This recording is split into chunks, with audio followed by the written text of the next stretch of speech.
அழகான காலை வேளையில் கண் விழிக்கும் முன்னே நம்ம எஃப்எம் சத்தம் கேட்குமே. ஸ்வீட்டான பாடல் கேட்க ஊரெல்லாம் ஸ்ட்ரெஸ் குறைய நம்ம வைபே நான் ஸ்டாப்பா இருக்குமே.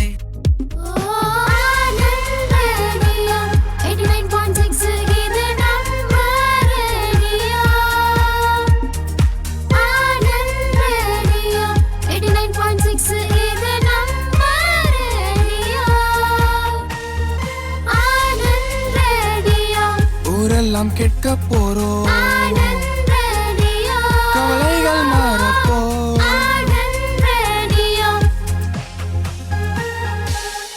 ஆனந்த் ரேடியோ 89.6 சமுதாய வானொலி. நம்ம ரேடியோ, இது நமக்கான ரேடியோ. வணக்கம் நேயர்களே, நீங்கள் கேட்க இருப்பது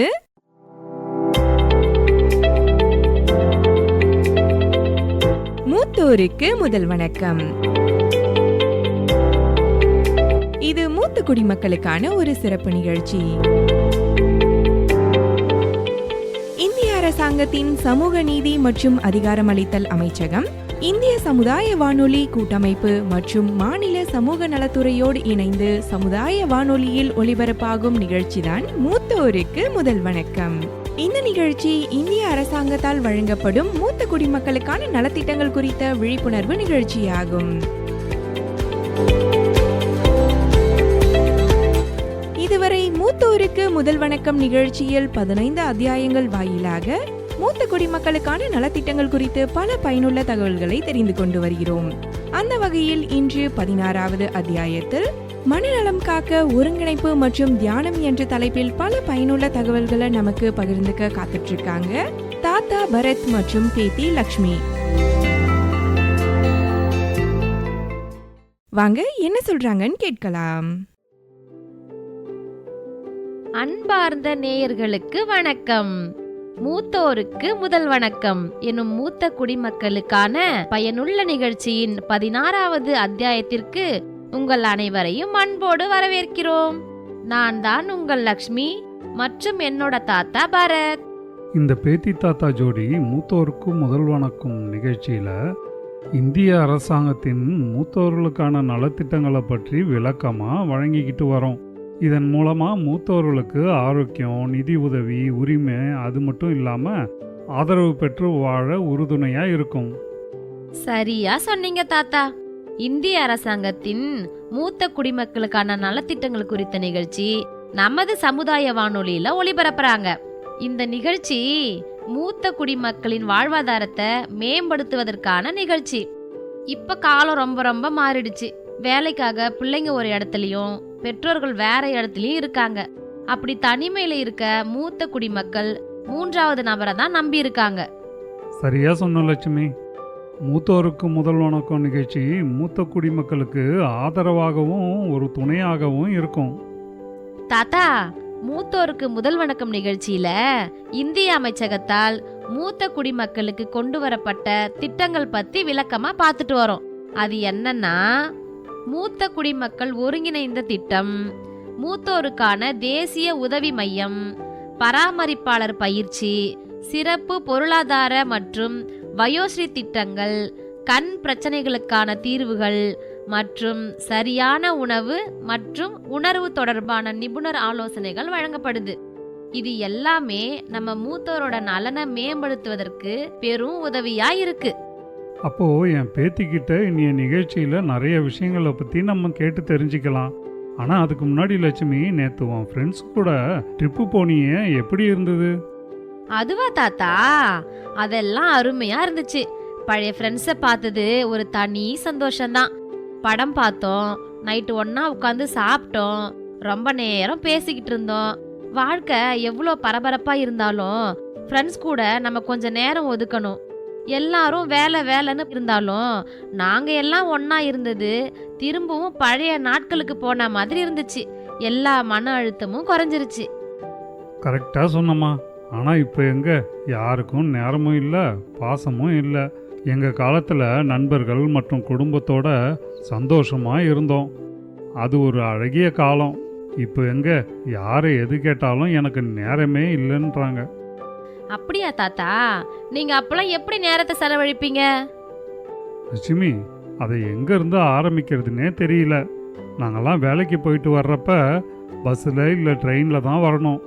அப்போ எங்களுக்கு நிறைய நேரம் கிடைக்கும். அப்போ நாங்கள் பாட்டு பாடுறது, வார்த்தை விளையாட்டு விளையாடுறது, அப்புறம் பத்திரிக்கையில் நம்ம ஊர் செய்தி வந்துச்சுன்னா அதை பற்றியும் பேசுவோம். அது மட்டும் இல்லாமல் ஒரு சில நேரங்களில் எங்களோட கஷ்டங்களையும் நாங்கள் பேசிக்குவோம். அதனால் எங்கள் மனசும் அமைதியாகிடும், நிம்மதியாக சந்தோஷமாக இருப்போம். தாத்தா, உங்களுக்கு பஸ்ல ட்ரெயின்ல போறது ரொம்ப பிடிக்குமா? ஆமாம் லட்சுமி, அதெல்லாம் கொஞ்சம் காலம்தான். இப்போல்லாம் பஸ்ஸில் இருந்து எல்லாம் பைக்குக்கு மாறி, பைக்கில் இருந்து காருக்கு மாறிட்டாங்க. அதனால் மக்கள் கூட பேசுகிறதும் போயிடுச்சு, அவங்களோட சந்தோஷமும் குறைஞ்சிடுச்சு. அதுவும் உண்மைதான் தாத்தா. இப்போ எல்லா தொழில்நுட்பமும் இருந்தும் தூரம் அதிகமாக தான் இருக்கு. நம்ம கையிலேயே ஃபோன் இருக்கு, ஆனால் பேச நேரம் இல்லை. வீட்டில் கார் இருக்கு, ஆனால் ஒருத்தங்களை பார்க்க போகணுன்னா பல முறை தயங்க வேண்டியதாக இருக்கு தாத்தா. எங்கள் காலத்தில் எங்கள் சொந்தக்காரங்கெல்லாம் வீட்டுக்கு சொல்லாமல் கொள்ளாமல் வந்தாங்கன்னாக்கா நாங்கள் யாரும் தொந்தரவாகவும் நினச்சதில்ல, எங்களுக்கு கஷ்டமாகவும் இருந்ததில்ல. ஏன்னா அதித்தி தேவோ பவ அப்படின்னா விருந்தினர்கள் எங்கள் கடவுள்ன்றது வெறும் வார்த்தை மட்டும் இல்லை, அது எங்களுக்கு நம்பிக்கையாகவும் இருந்தது. சரியா சொன்னீங்க தாத்தா. இப்போ நமக்கு நெருக்கமானவங்களை கூட நேரா பார்க்காமலே இருக்கும். அதனால தனிமையும் மன அழுத்தமும் தான் அதிகமாகுது தாத்தா. உனக்கு ஒரு விஷயம் தெரியுமாம்மா லட்சுமி? காலையில் நேரத்தில் அந்த பார்க்கில் உட்காந்து வயசானவங்க கூட பேசிக்கிட்டு இருக்கப்ப எவ்வளோ சந்தோஷமாக இருக்கும் தெரியுமா? அந்த நேரமே போகிறது தெரியாது. ஆனால் அதுக்கப்புறம் வீட்டுக்கு வந்ததுக்கப்புறம் கூட யாருமே இல்லாமல், அதுவும் நமக்கு வேண்டியவங்க கூட இல்லைன்னா ரொம்பவே கஷ்டமாக இருக்கும். என்னதான் காசு பணம் இருந்தாலும் வசதி இருந்தாலும் நம்ம கூட பேசுறதுக்கு ஆள் இல்லைன்றப்ப ரொம்ப மன அழுத்தமாக ஆயிடும். தாத்தா, நீங்க சரியா சொன்னீங்க. தனிமை முதியவர்களுக்கு மன அழுத்தம் மட்டும் இல்லாம உடல் நலத்தையும் பாதிக்கும். எடுத்துக்காட்டா நோய் எதிர்ப்பு திறன் குறைவு, பசியின்மை, அப்புறம் உடல் உபாதைகளையும் உண்டாக்கும். ஆனா இதுக்கு ஒரு தீர்வு இருக்கு. அது நம்ம கலாச்சாரத்தோடையும் பழமையோடையும் இணைஞ்ச ஒண்ணு. ஓஹோ, நீ யோகா அப்புறம் மூச்சு பயிற்சியை பத்தி சொல்றியா? ஆமா தாத்தா. ஆனா அது மட்டும் இல்லாம தியானமும் இருக்கு. லட்சுமி, நம்ம கிட்ட பாரம்பரியமான பல பயனுள்ள விஷயங்கள் இருக்கு. ஆனா அதை நம்ம வாழ்க்கையில பயன்படுத்துறதுக்கு மறந்து போயிடுறோம். தாத்தா, உங்களுக்கு தெரியுமா, முதியவர்களின் உளவியல் அழுத்தம்னு சொல்ற டிப்ரெஷன் அவங்களோட உடல் நலத்தை பல வகையில பாதிக்கும். ஆனா இதுக்கு ஒரு நல்ல தீர்வும் இருக்கு.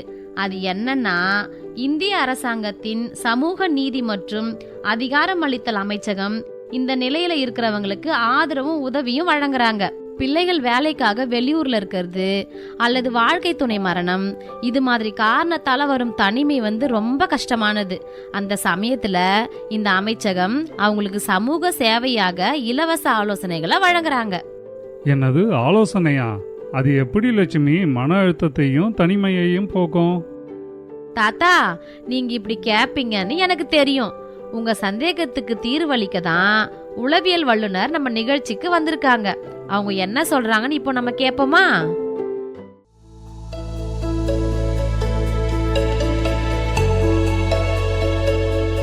மூத்தோருக்கு முதல் வணக்கம் நிகழ்ச்சியின் 16வது அத்தியாயத்தில் மனநலம் காக்க ஒருங்கிணைப்பு மற்றும் தியானம் என்ற தலைப்பில் பயனுள்ள தகவல்களை கேட்டுட்டு இருக்கோம்.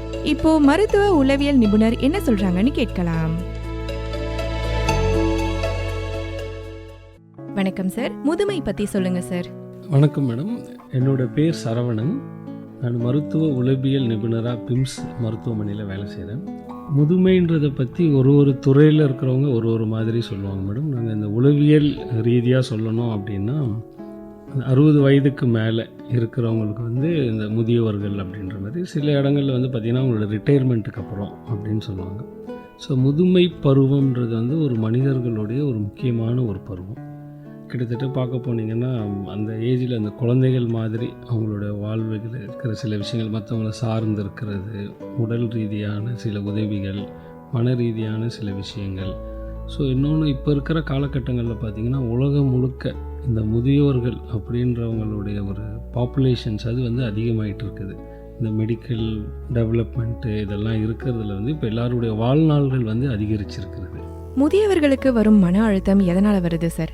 ஸோ இந்த முதியோர்களுக்கு வர மன அழுத்தங்கள் வந்து பலதரப்பட்ட காரணங்களாக இருக்கலாம். ஒன்று உடல் சம்பந்தமான பிரச்சனையினால் ஏற்படுற மன அழுத்தமாக இருக்கலாம், இல்லை குடும்பத்தில் இருக்கிற சில பிரச்சனைகள், இல்லை அவங்களுக்குமே வந்து இந்த மன அழுத்தத்துக்கான பிரச்சனைகள் கடந்த காலத்தில் இருந்திருக்கலாம். இந்த டிப்ரெஷன் அப்படின்னு சொல்லுவோம். சில பேருக்கு வந்து பார்த்திங்கன்னா இந்த சின்ன வயசில் அவங்களுக்கு இந்த டிப்ரெஷன் இருந்திருக்கலாம், ட்ரீட்மெண்ட் எடுத்துருக்கலாம், அது வயதான காலங்களில் அது வெளிப்படலாம். இன்னொன்று வந்து பார்த்திங்கன்னா இந்த வயதான காலங்களில் வந்து இந்த மன அழுத்தம்ன்றதுக்கான வாய்ப்புகள் நிறைய இருக்குது. இப்போ பார்த்திங்கன்னா சில பேர் அவங்க ரிட்டையர்மெண்ட் ஏஜுக்கு பிறகு நம்ம முதுமைன்றோம். அதுக்கு முன்னாடி பார்த்திங்கன்னா அவங்க வந்து ரொம்ப டெய்லி வேலை அது இதுன்னு ரொம்ப பிஸியாக இருந்திருப்பாங்க.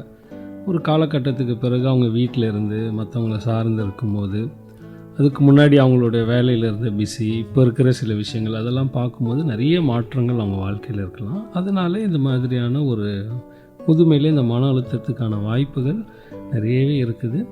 இது சொல்கிறாங்க சில இடங்களில், சில வெளிநாட்டில் இருக்கிறவங்கலாம் வந்து பார்த்திங்கன்னா அவங்க முதுமை காலங்களில் ரொம்ப திட்டமிட்டு நம்ம ரிட்டையர்மெண்ட்டுக்கு அப்புறம் என்ன பண்ண போகிறோம், என்ன செய்ய போகிறோம், நம்ம லைஃப்பை எப்படி அமைச்சிக்க போகிறோம், அந்த மாதிரியான நிறைய ப்ராப்பரான திட்டம் போட்டு வச்சுக்கிறவங்களுக்கு இந்த மன அழுத்தங்கள், முதுமையில் ஏற்படுற மன அழுத்தங்கள் குறையிறதுக்கான வாய்ப்புகள் நிறைய இருக்குது.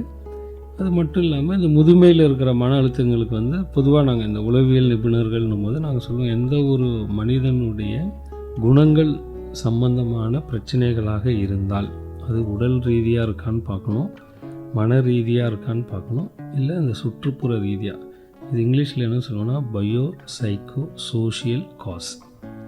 உடல் ரீதியான காரணம் அப்படின்னா என்னன்னு சொல்லலாம்னா இந்த விட்டமின் டி சத்து குறைபாடு அது ஒன்று சொல்லுவாங்க. இந்த சத்து குறைபாடுகள்னால கூட இந்த மன அழுத்தங்கள் வரலாம். சில பேருக்கு இந்த வெளிநாட்டுங்களெல்லாம் பார்த்திங்கன்னா இந்த பருவ மாற்றங்கள்னால இருக்கும். குறிப்பாக அந்த சீசன் டிப்ரெஷன் அப்படின்னு சொல்லுவாங்க. இந்த வின்டர் சீசனில் அந்த மாதிரி இருக்கும்போது சில பேருக்கு பார்த்திங்கன்னா இந்த உடல் உபாதைனங்கள்னால இருக்கலாம்.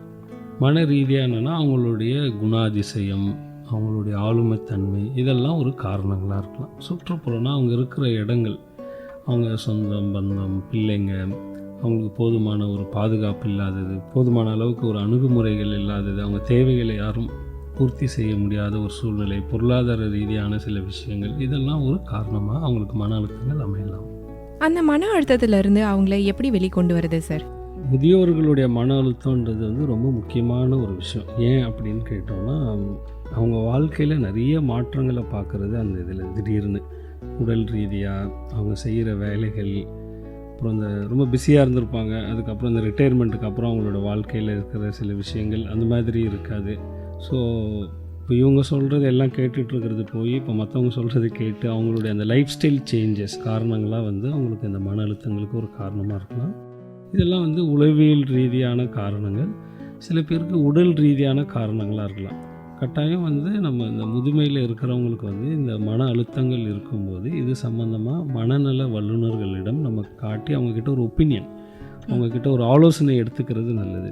இந்த மன அழுத்தம் இந்த வயதுக்கான மன அழுத்தம் தானா, இல்லை அவங்களுக்கு மன அழுத்த நோய் இருக்கான்றதை நம்ம தெரிஞ்சுக்கணும். ஒரு நார்மல் டிப்ரெஷன் அப்படின்றது அந்த லைஃப் ஸ்டைல்னால இருக்கிற அந்த வாழ்வாதாரங்கள் ரிலேட்டடாக இருக்கிறதுனால இருக்கலாம்.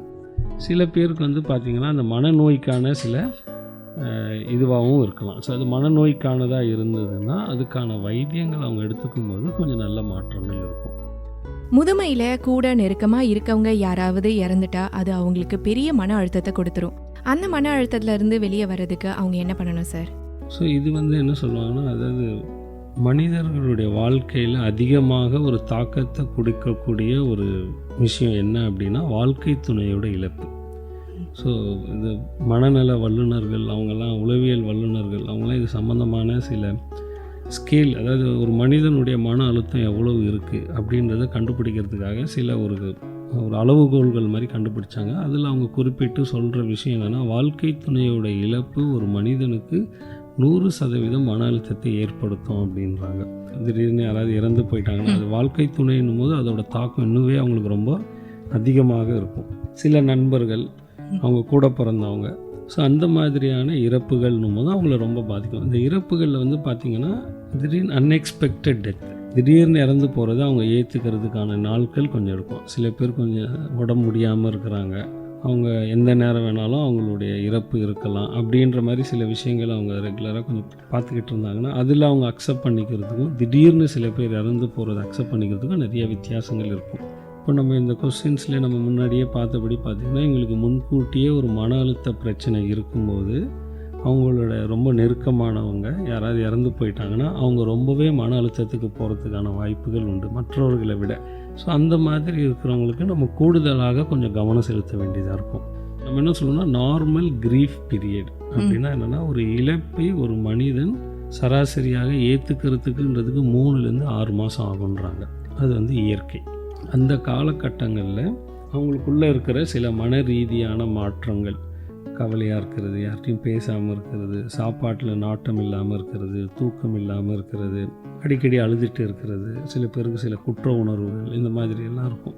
இதெல்லாம் இந்த பீரியடில் கொஞ்சம் நார்மல். இந்த 3 மாதம் 6 மாதத்துக்கு பிறகும் இது தொடருது, நாளுக்கு நாள் இது அதிகமாகிக்கிட்டே போகுது, அவங்களுடைய மன அழுத்தம்ன்றது குறைய மாட்டேங்குது அப்படின்றவங்களுக்கு கட்டாயம் டாக்டரோட ஒரு ஹெல்ப்பு தேவைப்படலாம். குறிப்பாக இந்த மாதிரி ஒரு இழப்பு நேரங்களில் அவங்க எடுத்துக்கிற மெடிசன்ஸ், உணவுகள்லாம் கொஞ்சம் மாற்றங்கள் இருக்கும். சில அந்த அளவுக்கு அவங்க சாப்பிட்ற உணர மாட்டாங்க. ஸோ இந்த மருந்து, இந்த சாப்பாடு, இந்த விஷயங்கள்லாம் அவங்க கொஞ்சம் கரெக்டாக மெயின்டைன் பண்ணாங்கன்னா இந்த மன அழுத்தங்கள் அந்த நார்மலாக இருக்கிற காலகட்டங்கள் வரைக்கும் இருந்து அதுலேருந்து மீண்டு வர்றது கொஞ்சம் ஈஸியாக இருக்கும். முதியவர்களுக்கான பொதுவான ஆலோசனை சொல்லுங்கள் சார். ஸோ முதியவர்கள் குறிப்பாக பார்த்திங்கன்னா அவங்க செய்ய வேண்டிய விஷயங்கள் வந்து கட்டாயம் அவங்களோட உடல் ஆரோக்கியத்தை வந்து நல்லபடியாக பார்த்துக்கணும். கரெக்டான மாத்திரை மருந்து எடுத்துக்கணும். டாக்டர் சொல்லும்போது செக்கப்புக்கு போகணும். அவங்க சொல்கிற வழிமுறைகளை கரெக்டாக ஃபாலோ பண்ணணும். அடுத்தது வந்து என்னென்னா முதியோர்கள் அவங்களுடைய தினமும் அவங்களுடைய நாட்களை வந்து ஒரு திட்டமிட்டு செயல்படுத்தணும். இத்தனை மணிக்கு எந்திரிக்கணும், இத்தனை மணிக்கு தூங்கணும், இந்த வேலை பார்க்கணும், அந்த வேலை செய்யணும். அது மாதிரி ஒரு பிளான்டாக அவங்க லைஃப்பை கொண்டு போனாங்கன்னா நல்லாயிருக்கும். பொருளாதார ரீதியாகவும் சரி, உடல் ஆரோக்கியத்துக்காகவும் சரி, மற்றவங்களுக்கு கூட பழகிறதுலேயும் சரி, எல்லாத்துலேயுமே ஒரு விதமான ஒரு பேலன்ஸ்டான ஒரு லைஃப் ஸ்டைல், எல்லாத்துலேயுமே ஒரு சமநிலையில் இருந்தாங்கன்னா அது இன்னும் கூட கொஞ்சம் ஆரோக்கியமாக இருக்கும். சில நேரங்கள் வந்து பார்க்க போனீங்கன்னா அந்த நம்ம சொன்னபடி இந்த டாக்டர்ஸை பார்க்குறது, அந்த டெஸ்ட்டு, மெடிசன்ஸ், இந்த மாதிரி விஷயங்களையுமே அது ரெகுலராக சில பேர் வந்து அந்த ட்ரீட்மெண்ட்ஸை சரியாக எடுத்துக்க மாட்டாங்க. அது ஒரு முக்கியமான விஷயம். சில நேரங்கள் அவங்களோட வீட்டு சூழ்நிலைகள் இல்லை நண்பர்கள் இந்த மாதிரி இருக்கிறவங்க வந்து அவங்களுக்கு விருப்பப்படுற மாதிரி இல்லை போல அப்படின்னா அதை அக்செப்ட் பண்ணிக்கிட்டு அவங்களுக்கு எந்த இடங்களில் இருந்தால் கொஞ்சம் மனசுக்கு ரிலாக்ஸாக இருக்கும், எந்த இடங்கள்ல அவங்கள புரிஞ்சுக்கிறாங்களோ அந்த மாதிரி இடங்களில் அவங்களோட எண்ணங்களையும் யார்கிட்டையாவது அவங்களோட விஷயங்களை பகிர்ந்துக்கிறதும் கொஞ்சம் நல்லது. முதியவர்களுக்கான மன அழுத்தம் மற்றும் அதை எப்படி சரி செய்யறதுன்னு ரொம்ப விளக்கமாக சொன்னீங்க சார். ரொம்ப நன்றி சார். நன்றி மேடம், தேங்க்யூ. தாத்தா, உளவியலாளர்கள் மக்களுக்கு மனசையும் உணர்ச்சி போராட்டத்தையும் ஜெயிக்க எப்படி உதவுறாங்கன்னு விளக்கமாக தெரிஞ்சுக்கிட்டோம். சரிதான் லட்சுமி, வேற யாரும் நமக்கு இல்லாதப்ப இந்த மாதிரி வர்றவங்க தான் நமக்கு சிறப்பானவங்க. ஆமா தாத்தா, வயசானவங்க தனிமையில கஷ்டப்படுறத நம்ம எவ்வளோ நியூஸ்ல பாக்குறோம். அது அவங்க உடலை மட்டும் இல்லாம மனசையும் ரொம்பவே பாதிக்கும். லட்சுமி, என் நண்பன் நரேஷ உனக்கு ஞாபகம் இருக்கா என்னன்னு தெரியல. கொஞ்ச நாளைக்கு முன்னாடி இதயத்தில் அறுவை சிகிச்சை பண்ணியிருந்தாங்க. அது அவனுக்கு கொஞ்சம் சரியாகிக்கிட்டே இருந்தது. ஆனால் அதுக்குள்ளே அவங்க பசங்களுக்கு வெளிநாட்டில் வேலை கிடைச்சி வெளியூருக்கு போயிட்டாங்க.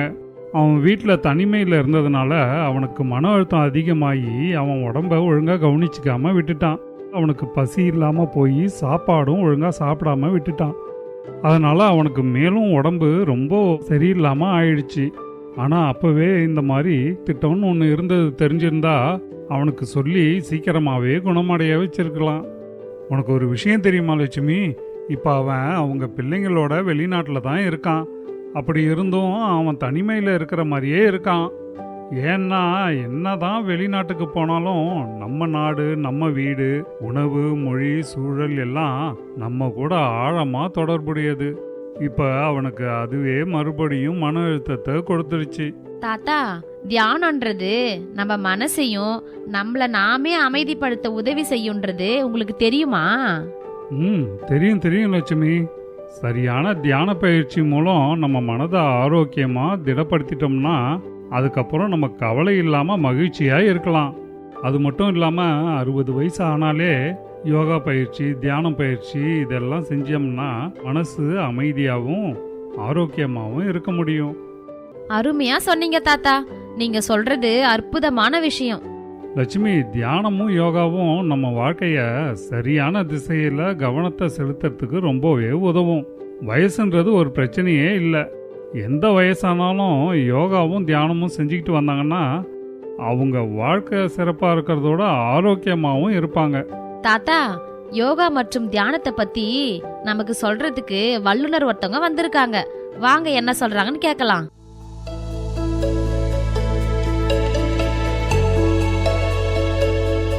மூத்தோருக்கு முதல் வணக்கம் நிகழ்ச்சியின் 16வது அத்தியாயத்தில் மனநலம் காக்க ஒருங்கிணைப்பு மற்றும் தியானம் என்ற தலைப்பிலான நிகழ்ச்சிக்காக யோகா மற்றும் தியான நிபுணர் இணைஞ்சிருக்காங்க. வணக்கம் சார், உங்களை பத்தி சொல்லுங்க. வணக்கங்க, என்னுடைய பெயர் வி ராதா. என்னுடைய கல்வி தகுதி BA, MPEd master of physical education, PG diploma yoga. நான் ஊராட்சி ஒன்றிய நடுநிலைப் பள்ளியில் உடற்கல்வி மற்றும் யோகா ஆசிரியராக பணிபுரிகிறேன். யோகா அப்படின்னா என்ன சார், அதை பத்தி கொஞ்சம் சொல்லுங்களேன். இப்போ யோகா அப்படின்னு சொன்னோம்னா பாடி, மைண்ட், சோல் அப்படின்னு சொல்லுவாங்க. அதாவது உடல், மனம், ஆன்மா அல்லது ஆத்மா இவை மூன்றும் ஒன்றாக இணைக்கக்கூடியது தான் யோகா அப்படின்னு சொல்லுவோம். இது பொதுவாக யோகா பண்ணும்பொழுது நம்ம உடம்பு மட்டும் அந்த இடத்துல இருக்கும், நம்ம மனசு வேற ஏதாவது ஒரு திங்கிங்கில் இருக்கும், நினச்சிக்கிட்டே இருப்போம். அது மாதிரி இல்லாமல் இந்த மூன்றும் ஒன்றாக இணைச்சி செய்கிறது தான் யோகா. யோகா செய்யும் பொழுது நம்ம பின்பற்ற வேண்டிய விதிமுறைகள்னு ஏதாச்சும் இருக்குங்களா சார், அதை பத்தி கொஞ்சம் சொல்லுங்க. கண்டிப்பாக இருக்குங்க. நம்ம உடம்பு முதல்ல தூய்மையாக இருக்கணும், சுத்தமாக இருக்கான்னு பார்க்கணும். சாப்பிடாம வெறும் வயிற்றுடன் இருக்கணும். நம்ம போட்டிருக்கிற ட்ரெஸ்ஸு நார்மலாக இருக்கணும், லூஸாகவும் இருக்கக்கூடாது, ரொம்ப டைட்டாகவும் இருக்கக்கூடாது, நார்மலாக இருக்கணும். கண் கண்ணாடி, வாட்சி, பெண்கள் கொலுசு இது போன்ற பொருள்களை தவிர்ப்பது ரொம்ப நல்லது. நம்ம யோகா பயிற்சி செய்யக்கூடிய இடம் ரொம்ப தூய்மையான இடமா இருக்கணும், காற்றோட்டம் உள்ள இடமா இருக்கணும், அமைதியான இடமா இருக்கணும். அதுக்கு பிறகு யோகா மேட்டு போட்டு நம்ம யோகா செய்யணும். அப்படி பண்ணுற வசதி இல்லாதவங்களாம் நம்ம வீட்டில் பயன்படுத்துகிற பாய், பெட்ஷீட்டு இது மாதிரி அதை போட்டு அது மேலே நம்ம அமர்ந்து யோகா பயிற்சி மேற்கொள்வது நல்லது. யோகாசனம் மனநலத்திற்கும் உடல் நலத்திற்கும் என்ன மாதிரியான பயன்களை தரும் சார்? இப்போ 3 முதல் 6 மாதங்கள் தொடர்ச்சியாக யோகா பயிற்சியை நம்ம செய்யும் பொழுது 3 விதமான மாற்றங்கள் நம்ம உடம்புல ஏற்படுது. ஒன்று உடல் ரீதியான மாற்றங்கள். நம்ம யோகா பயிற்சியை மேற்கொள்ளும் போது உடல் ரீதியான மாற்றங்கள் என்னென்ன ஏற்படுதுன்னா, இப்போ ஓவர் வெயிட்னு சொல்லுவாங்க, குண்டாக இருப்பாங்க, அவங்க படிப்படியாக வெயிட்டு குறைய ஆரம்பிக்கும். அதற்கு பிறகு நோய் எதிர்ப்பு திறன் நம்ம உடம்புல அதிகமாகும், ரொம்ப சுறுசுறுப்பாக இருப்போம், உடல் வலிமை அதிகரிக்கும், நல்லா தூக்கம் வரும், இதய செயல்திறன் ரொம்ப அதிகரிக்கும். இது போன மாற்றங்கள் எல்லாம் உடல் ரீதியான மாற்றங்கள் ஏற்படும். ரெண்டாவது மன ரீதியான மாற்றங்கள் ஏற்படும். ரொம்ப கோபம் வர்றதெல்லாம் ரொம்ப குறைஞ்சி அமைதியாக சாந்தமாக ஆகிடுவோம். நல்லது எது கெட்டது எதுன்னு சிந்திக்கும் திறன் அதிகரிக்கும். விட்டு கொடுக்கும் மனப்பான்மை நமக்கு கிடைக்கும். மன வலிமை அதிகரிக்கும். எதையும் நம்மளால் சாதிக்க முடியும் அப்படின்ற ஒரு மன வலிமை அதிகரிக்கும். மூன்றாவது பார்த்திங்கன்னா உடல் ரீதியான வேதியியல் மாற்றங்கள் ஏற்படும். என்னென்ன வேதியியல் மாற்றங்கள்? நம்ம உடம்புல இருக்கிற இன்டர்னல் ஆர்கன் சொல்லக்கூடிய உள்ளுறுப்புகள், கணையம், கல்லீரல், நுரையீரல், இதயம், மூளை, குடல், இந்த நாளமில்லா சுரப்பிகள்னு சொல்கிற தைராய்டு, இது எல்லாமே நல்லா வேலை செய்ய ஆரம்பிக்கும். இரத்தத்தின் சர்க்கரை அளவும் உப்புனுடைய அளவும் குறையும். கொழுப்பு சத்து குறைய ஆரம்பிக்கும். ஹீமோகுளோபின் ரொம்ப அதிகமாக ஆகும். இதெல்லாம் நம்மளுக்கு ஏற்படுறதுனால தூய்மை, சந்தோஷம், நினைப்பதை அடைதல், நம்மை பற்றி நாமே தெரிந்து கொள்ளுதல், நம்மக்கிட்ட என்ன ப்ளஸ் இருக்குது என்ன மைனஸ் இருக்குதுன்னு நாமளே தெரிஞ்சு கொள்ளுதல். ஜென்ரலாக சொல்லப்போனால் என்ன பயன் அப்படின்னு சொன்னான்னா, உடம்புல வளையும் தன்மை ஏற்படும், எலும்புகள், நரம்புகள், தசைகள்லாம் பலமாகும், இரத்த ஓட்டங்கள் சீராக இயங்கும், நினைவாற்றல் அதிகரிக்கும், இப்படின்னு நிறைய சொல்லிட்டு போனோம். ஆனால் முறைப்படி நம்ம சொல்லணும்னா 3 விதமான மாற்றங்கள். ஒன்று உடல் ரீதியான மாற்றங்கள், மன ரீதியான மாற்றங்கள், உடல் ரீதியான வேதியியல் மாற்றங்கள். இந்த 3 மாற்றம் நிகழும்போது உடல் முழுமையாக நம்மளுக்கு குணமாகும். பொதுவாகவே முதியவர்களுக்கு உடல்நல குறைவு இருக்கும். அப்படி இருக்கும் பொழுது அவங்க எந்த மாதிரியான யோகாசனம்லாம் செய்யலாம் சார்? இப்போ முதியோர்களுக்கு உடல்நல பிரச்சனை அப்படி இருக்குன்னா என்ன பிரச்சனை அப்படின்னு முதல்ல நம்ம கண்டறியணும். ஃபார் எக்ஸாம்பிள் IBP இருக்குன்னு வச்சிங்களேன், உயர் ரத்த அழுத்தம் அப்படி இருக்குன்னா சவாசனம் அப்படி செய்யலாம். இது முதியோர்களுக்கு ரொம்ப எளிமையாக செய்யக்கூடியது, குனிஞ்சு நிமிந்தெல்லாம் செய்ய முடியாது. அவங்களுக்கு உடல்நிலை குறைவு இருக்கும்போது சவாசனம் செய்யலாம். சவாசனம் எப்படி செய்யறது அப்படின்னா, ஒரு பாய் அல்லது யோகா மேட்டை போட்டு நம்ம வந்து கீழே படுத்து வந்து சூரியனை பார்க்குற மாதிரி கீழே படுத்து தலையெல்லாம் நேராக வச்சு காலில் இருந்து தலை வரைக்கும் ரத்த ஓட்டங்கள்லாம் சீராக எல்லா இடத்துக்கும் போகிற மாதிரி நம்ம படுக்கணும். கால்லாம் கீழே வந்து தரையில் படுற மாதிரி போட்டு கையெல்லாம் நல்லா தரையில் வச்சு விரல்கள்லாம் நீட்டி கண்ணை மூடி ஸ்லோவாக நம்ம மூச்சை உள்ளே இழுத்து ஸ்லோவாக வெளியில் விடணும். இது மாதிரி ஒரு 10 நிமிடம் 15 நிமிடம் இது மாதிரி நம்ம செஞ்சோம்னா இந்த உயர் ரத்த அழுத்தம் நம்ம குறைய ஏற்படும். அதுக்கு பிறகு பத்மாசனம் செய்யலாம். இது மாதிரி நம்ம என்ன பிரச்சனை அப்படின்னு பார்க்கணும். ஃபார் எக்ஸாம்பிள் லோ பிபி இருக்குது, யோக முத்ரா செய்யலாம், வஜ்ராசனா செய்யலாம். தலைவலி இருக்குது, கோமுகாசனம் செய்யலாம். இது மாதிரி முதல்ல என்ன பிரச்சனை அப்படின்னு சொல்லி நம்ம கண்டறியணும். அதுக்கு பிறகு நம்ம வந்து முதியவர்கள் என்றதுனால மெடிடேஷன் செய்யலாம், தியானம் செய்யலாம், முத்ரா செய்யலாம். முத்ரா பொதுவாக வந்து 3 விஷயங்களை நம்ம பயன்படுத்துகிறோம். டான்ஸுக்கு பயன்படுத்துவோம், பூஜை நேரத்தில் பயன்படுத்துவோம், யோகாவில் பயன்படுத்துவோம். இந்த முத்திரைகள் மூலமாக வயதானவர்களுக்கு குனிஞ்சு நிமிர்ந்து யோகா பயிற்சியை செய்ய முடியாது என்பதற்காக முத்திரைகள் மூலமாக நம்ம அவங்க உடம்பை ஆரோக்கியமாக வச்சுக்கலாம். இப்போ வயதானவங்க, எனக்கு வாயு பிரச்சனை இருக்குது, தொல்லை இருக்குது, எனக்கு வந்து மாறுலாம் வலிக்கு, இடுப்புலாம் வலிக்கு, கை காலெலாம் பிடிக்கிற மாதிரி இருக்குது, அது மாதிரி பிரச்சனை உள்ளவங்க நம்ம வாயு முத்திரை செய்யலாம். எளிமையாக நேராக உட்காந்து கண்களை மூடி வந்து முதுகுத்தண்டெல்லாம் நேராக வச்சு ஆள்காட்டி விரலை கட்டை விரல்னு கீழே வைத்து கட்டை விரல் அது மேலே ரொம்ப அழுத்தம் கொடுக்காம மீடியமாக வச்சுக்கிட்டு மற்ற 3 விரலை நேராக நீட்டணும். நீட்டி கொஞ்சம் நேரம் ஒரு 10 நிமிஷம் 15 நிமிஷம் அமைதியாக உட்காரணும். முதல்ல 5 நிமிடம் வந்து தொடங்கி 20 நிமிடம் வரைக்கும் நம்ம இதை செய்யணும். இது வந்து வாயு முத்திரை. இது தொடர்ச்சியாக நம்ம செய்யும்போது நம்ம உடம்பில் உள்ள வாயு பிரச்சனைகள் எல்லாம் தீரும். அதனால் முதியவர்களுக்கு என்ன பிரச்சனை அப்படின்னு நம்ம தெரிஞ்சுக்கொண்டு அதுக்கு தகுந்த மாதிரி நம்ம யோகா பயிற்சியை செய்தால் ரொம்ப நல்லாயிருக்கும். முதியவர்களுக்கு மன அழுத்தத்தில் இருந்து வெளிவரதுக்கு அவங்க என்ன மாதிரியான யோகாசனம்லாம் செய்யலாம்? இன்றைக்கு வந்து ரொம்ப முக்கியமான கேள்வி இருக்கிற சூழ்நிலையில் இன்றைக்கு உடல் நோய்க்கு சரிசமமாக உளவியல் நோய் இன்றைக்கு அதிகரிச்சிட்டு இருக்கு.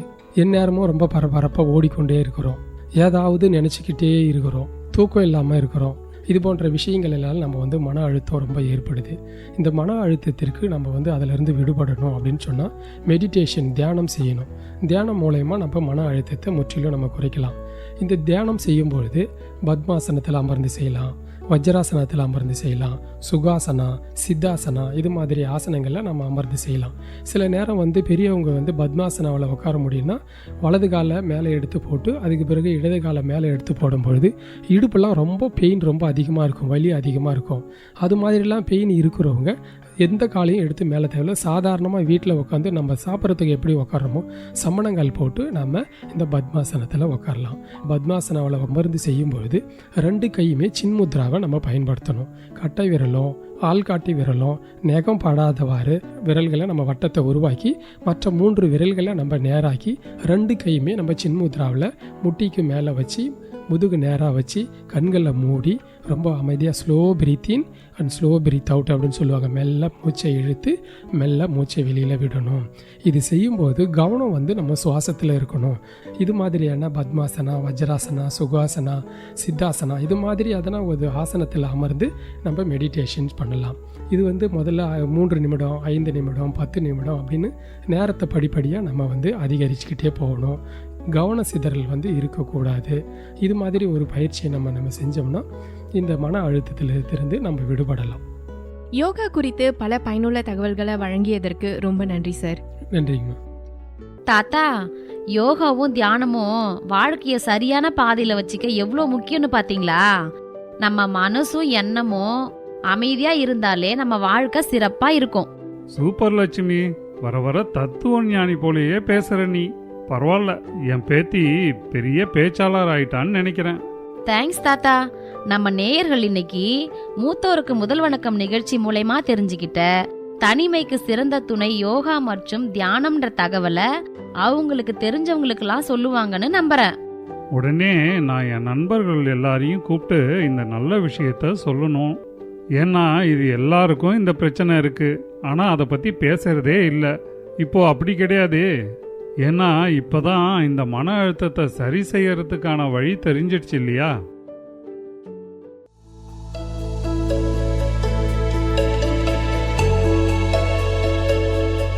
மூத்தோருக்கு மூத்தோருக்கு முதல் வணக்கம் நிகழ்ச்சியின் 16வது அத்தியாயத்தில் மனநலம் காக்க ஒருங்கிணைப்பு மற்றும் தியானம் என்ற நிகழ்ச்சிக்காக யோகா மற்றும் தியானத்தால் தங்களின் வாழ்க்கை எப்படி மேம்பட்டது என்பது குறித்த பொதுமக்களின் அனுபவங்களை கேட்கலாம். வணக்கம், ஷியாம்லா பேசுகிறேங்க. எனக்கு 2 பிள்ளைங்க, எங்கள் வீட்டுக்காரர் இறந்துட்டாரு. 2 பிள்ளைங்களும் கல்யாணம் பண்ண உடனே அவங்க தனிமையாக போயிட்டாங்க. என்னை தனியாக விட்டுட்டு அவங்க பொண்டாட்டி பிள்ளையோட தனியாக போயிட்டாங்க. ரொம்ப கஷ்டமாக இருந்தேன். மன உளைச்சி நிறைய, யோசனைகள் நிறைய. தனிமையாக இருந்தால் பல யோசனைகள்லாம் ஓடும். எனக்கு யோகா சொல்லி கொடுத்தாங்க. அந்த யோகா பண்ண பிறகு காலையில் எழுந்து யோகா பண்ணுவேன். எனக்கு உடம்பு இப்போ தான் ஃப்ரீயாக இருக்கிற மாதிரி இருக்குது. டெய்லியும் பண்ணுறதுனால எனக்கு கொஞ்சம் இப்போ மன உளைச்சி நல்லா இருக்குது, ஆரோக்கியமாக இருக்குது, என் உடம்பு மகிழ்ச்சியாகவும் இருக்குது. நன்றி, வணக்கம். வணக்கம், எனது பெயர் கிருஷ்ணமூர்த்தி. எனக்கு இப்போ 71 வயது நடக்குது.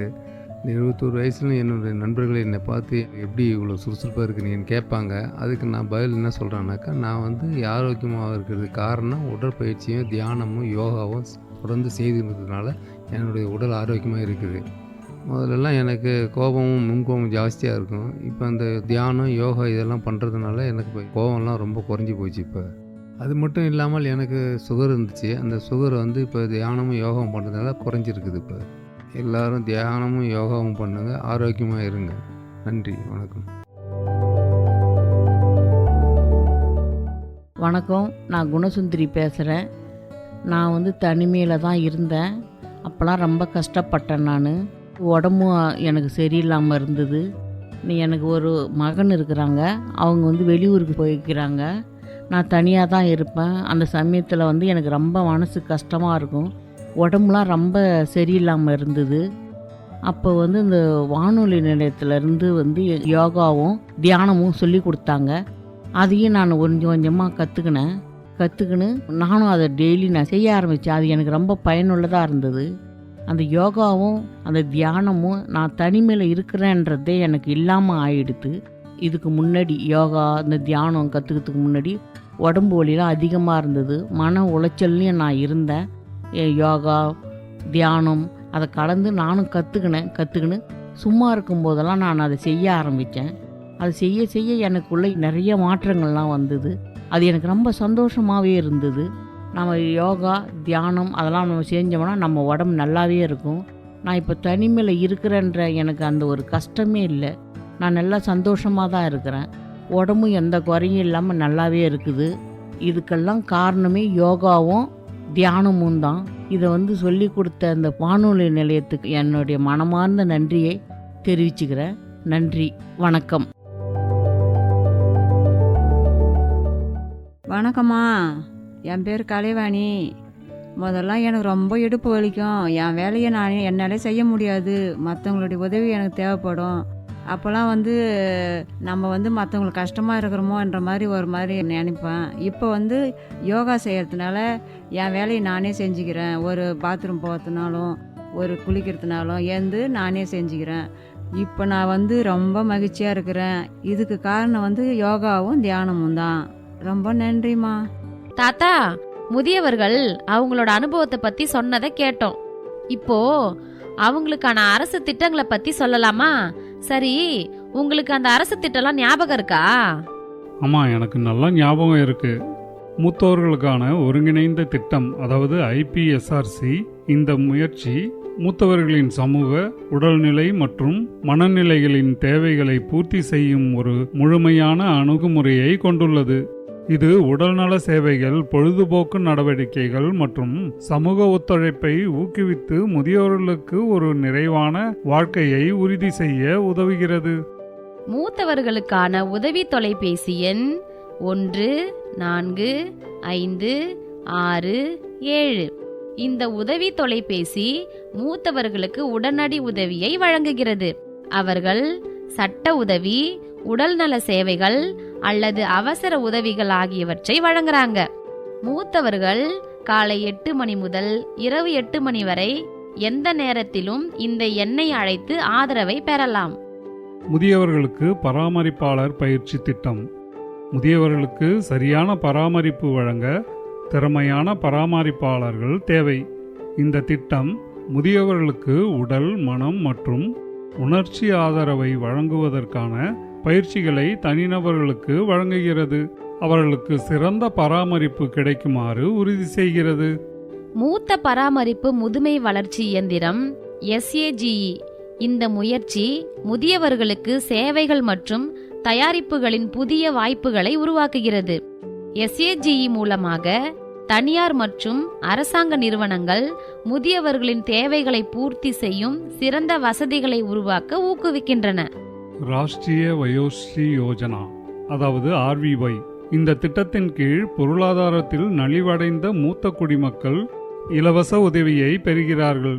கண்ணாடிகள், செவிப்புலன் கருவிகள் மற்றும் நடைப்பயிற்சி சாதனங்கள் ஆகியவற்றை பெறுகிறார்கள்.